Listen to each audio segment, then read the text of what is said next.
بسم اللہ الرحمن الرحیم والصلاة والسلام علی رسولہ الکریم وعلی آلہ وصحبہ اجمعین، اما بعد۔ میرے محترم بھائیوں، بہنوں، بچوں، بچیوں، عزیزوں، جاننے والے، نہ جاننے والے، السلام علیکم ورحمۃ اللہ وبرکاتہ۔ کچھ دنوں سے میں قرآن سے اللہ کی پسندیدہ ہستیاں کون ہیں، کہ اللہ کس کو پسند کرتا ہے، ولی دوست کو کہتے ہیں۔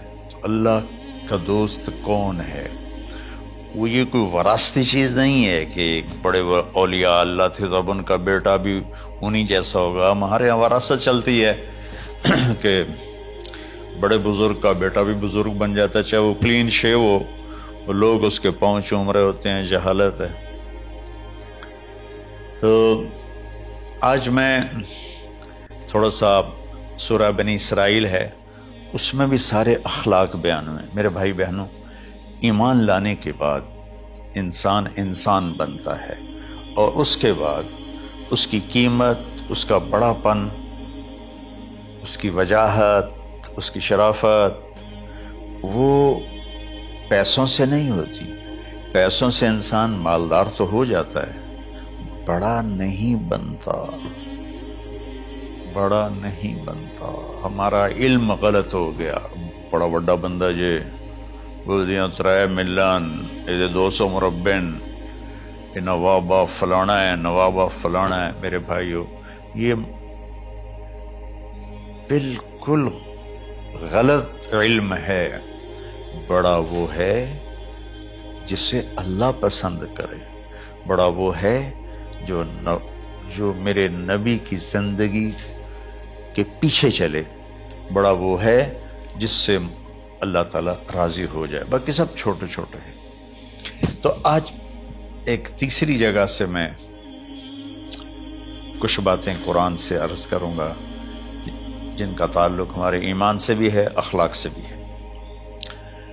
وہ ہے بسم اللہ الرحمن الرحیم۔ وَقَضَىٰ رَبُّكَ أَلَّا تَعْبُدُوا إِلَّا إِيَّاهُ بِالْوَالِدَيْنِ إِحْسَانًا إِمَّا يَبْلُغَنَّ عِندَكَ الْكِبَرَ أَحَدُهُمَا أَوْ كِلَاهُمَا فَلَا تَقُل لَّهُمَا أُفٍّ وَلَا تَنْهَرْهُمَا وَقُل لَّهُمَا قَوْلًا كَرِيمًا وَاخْفِضْ لَهُمَا جَنَاحَ الذُّلِّ مِنَ الرَّحْمَةِ وَقُل رَّبِّ ارْحَمْهُمَا كَمَا رَبَّيَانِي صَغِيرًا۔ یہ بہت بڑا مضمون ہے۔ اللہ نے قرآن بھر دیا والدین کے خدمت کے لیے، والدین کی اطاعت کے لیے، والدین کی ماننے کے لیے۔ پہلا جملہ ہے اور تیرے رب نے فیصلہ کیا، ایک مطلب۔ دوسرا، اور تیرے رب نے حکم کیا کہ بندگی صرف اللہ کی ہے، بندگی صرف اللہ کی ہے۔ عبد اسے کہتے ہیں جو ہر بات پہ سر جھکا دے، عبد اسے کہتے ہیں جو ہر بات پہ بچھ جائے، اس کو عبد کہتے ہیں۔ تو اللہ کہہ رہا ہے میرے بندو، میرا ایک فیصلہ ہے اور میرا ایک حکم ہے، میرے سوا نہ تمہارا ہاتھ کسی کے آگے پھیلے، نہ تمہاری گردن کسی کے آگے جھکے۔ ایک دوسرے سے مدد لینا، اس کو ایک دوسرے کی تعاونوں میں آ جاتا۔ تعاونوا علی البر والتقوی، ایک دوسرے کا ساتھ دو، ایک دوسرے کی مدد کرو۔ میرے نبی قرضہ اٹھاتے تھے۔ میرے نبی جب انتقال ہوا تو آپ کی زرہ 9 وسق پر، وسق 5 من کا ہوتا ہے، تو وہ جو کے بدلے آپ نے زرہ رکھوائی تھی کہ جب میں تمہیں ادا کروں گا زرہ لے لوں گا، اور آپ کا انتقال ہو گیا، آپ زرہ اپنی واپس نہیں لے سکے۔ وہ چیزیں جن کا تعلق صرف اللہ کی ذات سے ہے اور کوئی نہیں کر سکتا، اس میں صرف اللہ کے آگے ہاتھ پھیلا، جیسے ہم کہتے ہیں مدد، نصرت۔ اللہ کہتا میں ہوں، الا ان نصر اللہ قریب، سنو میری مدد تمہارے قریب ہے۔ تو اللہ تعبدوا الا ایاہ، بس ایک چھوٹا سا جملہ اللہ نے یہاں کے، چونکہ یہاں اللہ نے والدین اور اخلاق بتانے تھے تو اپنے لیے صرف ایک جملہ بولا، باقی باتیں بھی اللہ کے لیے ہیں، لیکن اللہ نے میری بندگی، اس بندگی سے مراد 5 وقت کی نماز نہیں ہے، حج، روزہ، زکوٰۃ نہیں ہے اس کی مراد، یہ ساری باتیں داخل ہیں، اور اس کے ساتھ 24 گھنٹے کی زندگی اللہ کی مرضی پر گزارو، نفع آئے تو شکر ادا کرو، نقصان ہو تو صبر کرو، برداشت کرو، پھر بھی شکر ادا کرو، کہ میرا رب یہ کہہ رہا ہے کہ میں نے صرف اللہ سے تعلق جوڑنا ہے۔ اللہ کے نبی نے اپنے چچا زاد بھائی عبداللہ بن عباس سے فرمایا کہ یا غلام، اے نوجوان، اوصیک بکلمات فاحفظہ، میں تمہیں چند باتوں کی وصیت کرتا ہوں، کیا؟ احفظ اللہ، احفظ اللہ یحفظک اللہ، یحفظک اللہ، اللہ کے اوامر کی حفاظت کر، اللہ تیری حفاظت کرے گا۔ احفظ اللہ تجدہ تجاہک، تو اللہ کے اوامر، اسلام، حلال حرام کی پہچان کر کے زندگی گزار تو اللہ کو ہر وقت تو اپنی مدد کے لیے تیار پائے گا۔ اور لمبی حدیث ہے، بنا عشاء کی نماز کا وقت ہو رہا ہے، اس میں وہ جملہ جو اس میرے مضمون سے متعلق ہے، وَإِذَا سَأَلْتَ فَاسْأَلِ اللَّهِ، جب بھی مانگو اللہ سے مانگو، جب بھی مانگو اللہ سے مانگو، اللہ کے سوا کوئی دینے والا نہیں ہے، صرف اللہ ہے دینے کے لیے۔ وَإِذَا اسْتَعَنْتَ فَاسْتَعِنْ بِاللَّهِ، اور جب مدد کے لیے ہاتھ اٹھاؤ تو صرف اللہ کو پکارو، جب ضرورت حاجت کے لیے مدد کے لیے ہاتھ اٹھاؤ تو اپنے اللہ کو پکارو۔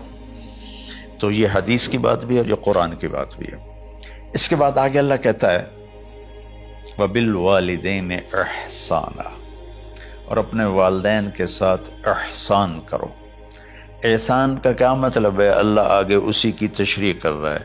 ویسے احسان کا مطلب عربی میں ہوتا ہے، یہ جو ہمارا اردو کا احسان ہے، میں تیرے تے احسان کیتا ہے تو ہوں میں نالے کی کر رہے ہیں، یہ بھی مطلب ہے، لیکن احسان کا اصل مطلب ہوتا ہے، احسان حسن سے ہے، حسن، حسن سے الف، 2 الف ملے اور احسان بن گیا۔ احسان کا مطلب ہوتا ہے کسی بھی کام کو جو دنیا کا ہے، دین کا ہے، اسے انتہائی خوبصورت طریقے سے کرنا۔ جیسے کسی دلہن کا میک اپ ہوتا ہے نا، تو 5-6 گھنٹے 4 گھنٹے کے بعد وہ کہتی ہے، جو ہوتی ہے اس کا میک اپ کرنے والی، کہ بس یہ مکمل ہو گیا ہے اور اب اس سے آگے نہیں ہے۔ تو آخری انتہا، اچھائی کی آخری انتہا پر پہنچ کے کام کرنے کو احسان کہتے ہیں۔ تو میرا اللہ کہہ رہا ہے میرے بندو، اپنے والدین کے ساتھ وہ کرو کہ جو بھلائی کی، خدمت کی، ماننے کی آخری حد ہے۔ سبحان اللہ۔ وبالوالدین احسان، بالوالدین پہلے ہے، احسان بعد میں ہے۔ اللہ تعالیٰ نے باقی سب کو پیچھے کر کے فرمایا کہ دیکھو خاص طور پہ ماں باپ کے ساتھ وہ رویہ کرو کہ ان کے دل سے دعائیں نکلیں۔ چند دن پہلے ایک والد یوں ہاتھ اٹھا کے کہہ رہا تھا اپنے بیٹے، اکلوتا بیٹا، میں منگنا اللہ کو لو، اللہ تینوں چاہ لگے۔ باپ بیٹے کے لیے یہ دعا مانگ رہا تھا اور بیٹا اکیلا ہے، یہ بد دعا باپ کر رہا تھا۔ تو بھائیو، ایسی اولاد نہ بنو جس ماں نے پیٹ میں 9 مہینے اٹھایا، پھر جننے کی تکلیف برداشت کی۔ ایک شخص آیا حضرت عبید بن عمیر کے پاس کہ حضرت میں نے ماں کو اپنے کندھے پہ بٹھا کے پیدل حج کرایا ہے، مینا لے گیا، عرفات لے گیا، مزدلفہ، پھر مینا، پھر مکہ، تو کیا میں نے ماں کا حق ادا کر دیا؟ میں نے فرمایا ولا تلقۃ واحدہ، بیٹا ابھی ایک تلقہ کا حق بھی ادا نہیں ہو۔ تلقہ کسے کہتے ہیں؟ جب بچہ پیدا ہونے کا وقت آتا ہے تو ماں کو دردوں کی لہریں اٹھتی ہیں، وہ اتنی خوفناک ہوتی ہیں کہ ماں چیخ چیخ کے رہ جاتی ہے، اور بعض اوقات ڈیلیوری لیٹ ہو جاتی ہے تو وہ تڑپتی ہے، روتی ہے۔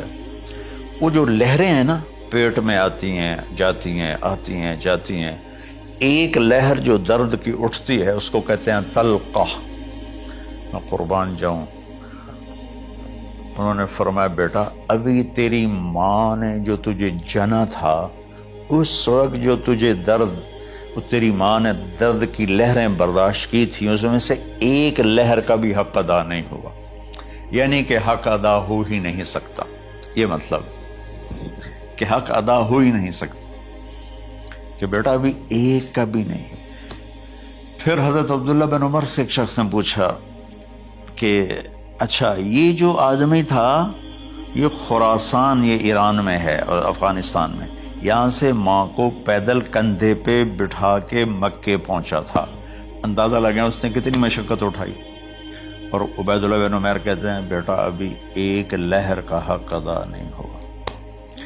یہی سوال حضرت عبداللہ بن عمر سے کیا ایک شخص نے کہ حضرت میں نے اپنی ماں کو حج کرایا ہے، سارا میں نے پیدل کرایا ہے اور کندھے پہ اٹھا کے کرایا ہے، تو کیا میں نے ماں کا حق ادا کر دیا؟ وَلَا زَفْرَةً وَاحِدًا وَلَا زَفْرَةً وَاحِدًا۔ کہ بیٹا تیری ماں نے تجھے پالتے ہوئے جو تھک تھک کے لمبے لمبے سانس لیے، ہوکے بھرے، ابھی ایک ہوکے کا حق بھی ادا نہیں ہوا، یعنی حق ادا ہو ہی نہیں سکتا۔ تو احسان کے آگے تشریح آ رہی ہے۔ تو آج میں صرف اتنی بات کروں گا کہ میرے بھائیوں، میری بہنوں، میرے بچوں، میری بچیوں، اللہ کے واسطے ماں باپ کو دکھ نہ دینا ورنہ اللہ بھی ناراض ہو جائے گا۔ چند دن پہلے ایک بچہ بچی میرے پاس آئے، دونوں میڈیکل اسٹوڈنٹ تھے، کہنے کہ ہم شادی کرنا چاہتے ہیں۔ تو بچی نے کہا جی میرے والدین ناراض ہیں، وہ نہیں، اس رشتے پر راضی نہیں ہیں۔ تو میرے باپ کہتے ہیں اگر تو نے یہاں رشتہ کیا تو تیری میری ایک درمیان ایک خط آئے، کھچ جائے گا خلیج، ہم اس پار نہیں آئیں گے تو اس پار نہیں آئے گی۔ میں نے کہا بیٹی جس ماں نے تجھے 9 مہینے پیٹ میں پالا، 2 سال تجھے دودھ پلایا، تیری پوٹیاں پیشاب صاف کیا، تجھے پیمپر باندھے، تجھے اٹھ اٹھ کے راتوں کو اپنی چھاتی سے دودھ پلایا، کیا اب اس کا اتنا بھی حق نہیں کہ تم اس کی رائے کا احترام کرو؟ اتنا بھی حق نہیں ہے؟ تو میں نے کہا بیٹا میری کوئی رائے نہیں ہے، تو اگر تیرے ماں باپ راضی ہیں تو بسم اللہ ضرور کر، اگر راضی نہیں ہے تو دیکھو موت تک تجھے ماں باپ کی دعا نہیں ملے گی، اور ماں باپ کی دعا نہ ملی تو کچھ بھی نہیں ملے گا۔ تو بھائیو دوستو، خاص طور پر آج کے کالج کے نوجوان بچے بچیاں یہ ماں باپ کے ساتھ بہت بدتمیزی کرتے ہیں، چونکہ اس میں والدین کا پہلا قصور ہے کہ انہوں نے ان کو دین نہیں سکھایا۔ بچپن میں انگلش میڈیم سکول، پھر او لیول، پھر اے لیول، تو انہیں کیا پتہ ماں کون ہے باپ کون ہے۔ ایک پرانی بات ہے، ایک شخص اپنے بیٹے کو لے کر آیا کہ یہ میرا بچہ ہے اور یہ فلاں جگہ شادی کرنا چاہتا ہے اور ہم میں سے کسی کی رائے نہیں ہے اور یہ مانتا نہیں ہے، اور اس کے ساتھ اس نے دھاڑے مار کے رونا شروع کیا۔ تو میں نے بچے کو دیکھا تو یوں کر کے بیٹھا تھا، اس کا باپ رو رہا ہے، ہچ کیوں تو ایسے بیٹھا ہو۔ تو مجھے اچانک خیال آیا، میں نے کہا شیخ صاحب اس کو کہاں پڑھایا تھا؟ کہا جی امریکن اسکول۔ اس کے بعد آسٹریلیا بھیجا تھا مزید تعلیم کے لیے۔ ان کے شیخ صاحب اس بچے کا کوئی قصور نہیں، آپ کا قصور ہے، اس کو تو پتہ ہی نہیں میری ماں کیا ہے میرا باپ کیا ہے۔ ایک ہماری تہذیب تھی وہ ختم ہو گئی ہے، اس میں علم نہیں بھی تھا تو ماں باپ کے۔ میں نے اپنی آنکھوں سے دیکھا، میں نے اپنے دادا کو دیکھا لیکن مجھے یاد نہیں، لیکن جو میرے دادا کے چھوٹے بھائی تھے ان کو میں سنبھلتا ہوں، ان کو میں نے دیکھا ہے، 3ری 4تھی جماعت تک میں تھا۔ 61 میں ان کا انتقال ہوا، میری 9 سال عمر تھی، تو 8 سال۔ ان کے بیٹے جوان تھے، اور ڈیرے میں جب وہ بیٹھتے تھے تو ان کے بچے ان کے سامنے نہیں بیٹھتے تھے، ان کی پیٹھ کے پیچھے بیٹھتے تھے۔ اتنا ادب، حالانکہ چاروں کے چاروں دین نہیں جانتے تھے، تہذیب تھی، ثقافت تھی، جو آج کی تہذیب نے ہم سے سب کچھ چھین لی۔ اب بھی آپ جاؤ بیٹا تھر پار کر میں گیا ہوں 2-3 دفعہ، اور وہاں مسلمان نہیں، ہندو عورتیں جب گاڑی گزرتی ہے تو گھونگھٹ کو نیچے کر لیتی ہیں،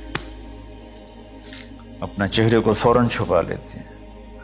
تو خیر بہرحال میں نے کہا شیخ صاحب اس بچے کا قصور نہیں، آپ کا قصور ہے، تو میرے بچوں اپنے ماں باپ کو خوش کرو، راضی کرو۔ ان کا راضی ہونا اللہ کی رضا ہے۔ میں اس کی تفصیل انشاءاللہ آگے بتاؤں گا، آج میں صرف اتنا ہی میں نے تمہید باندھی ہے کہ ماں باپ کا کیا مقام ہے، ان کی کیا عزت ہے۔ ایک شخص آیا، یا رسول اللہ میرا باپ میرے پوچھے بغیر میرا مال خرچ کر لیتا ہے۔ آپ نے کہا بلاؤ، چونکہ بچے کا ذاتی مال اگر ہو تو شرع کے لحاظ سے باپ پوچھ کے استعمال کرے، بغیر پوچھے استعمال نہ کرے۔